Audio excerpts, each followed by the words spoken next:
Hi, today for the Zenfone 10 and I'll show you how to activate always on alarm option on this device.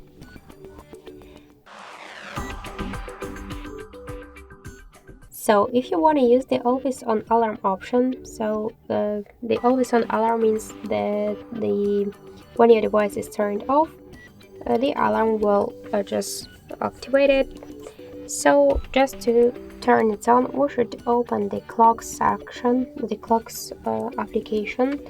In alarm section, tap on the three dots on the right upper corner and go to the settings.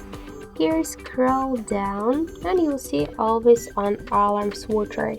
So click on the switcher and all of your alarms, they will still function when your device will turn off. If you want to turn it off, just click on the switcher by this way. So thank you for watching, and if you like this video, leave thumbs up and subscribe our channel.